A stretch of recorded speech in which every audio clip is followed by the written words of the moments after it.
அனைவருக்கும் வணக்கம். இன்று நம்ம பார்க்க இருக்கிற புத்தகம் வந்து பார்த்திங்கன்னா, இந்த குடியாட்சி கோமான் அப்படின்ற நூலை பற்றி தான் இன்றைக்கி பார்க்க போகிறோம். இந்த புத்தகத்தை வந்து பேரறிஞர் அண்ணா அவர்கள் வந்து எழுதியிருக்கிறாரு. இப்போ இருக்கிற அரசியல்வாதிகளும் சரி, இப்போ இருக்கக்கூடிய குடிமக்களும் சரி, அவசியம் வாசிக்க வேண்டிய ஒரு நூலில் இதுவும் ஒன்று.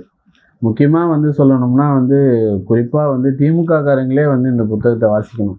ஏன்றது வந்து நம்ம வந்து புத்தகத்தை வந்து முடிக்கும் போது வந்து அதுக்கான விடை வந்து உங்களுக்கு கிடைக்கும்.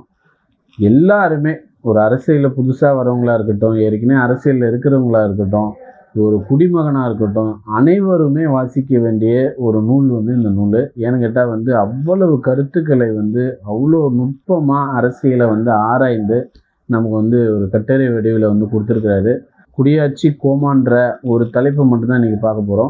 வாய்ப்பு இருக்கிறவங்க நீங்களே வாங்கி வாசிங்க அப்படின்னு சொல்லிட்டு கேட்டுக்கிறேன். முதல்ல குடியாட்சி கோமான் அப்படின்னா என்ன அப்படின்றத நம்ம விளக்க வேண்டிய தேவை இருக்குது. நம்ம எல்லாருக்கும் தெரியும், குடியாட்சின்றது ஒரு மன்னராட்சியிலேருந்து மக்கள் வந்து ஒரு பிரதிநிதியை தேர்ந்தெடுக்கக்கூடிய ஒரு ஆட்சி முறை தான் குடியாட்சி. கோமான்றது வந்து ஒரு தலைவனை குறிக்குது. ஒரு தலைவனை தேர்ந்தெடுக்கக்கூடிய முறை தான் வந்து குடியாட்சி கோமான். அந்த தலைவன் எப்படி இருக்க வேண்டும், எப்படி வந்து முற்காலத்தில் இருந்தது, இப்போ இருக்கக்கூடிய கள நிலவரம் என்ன அப்படின்றத பற்றி அப்படியே அலசி ஆராய்ஞ்சு நமக்கு அவ்வளவு தெளிவாக வந்து விளக்கி இருக்கிறாரு.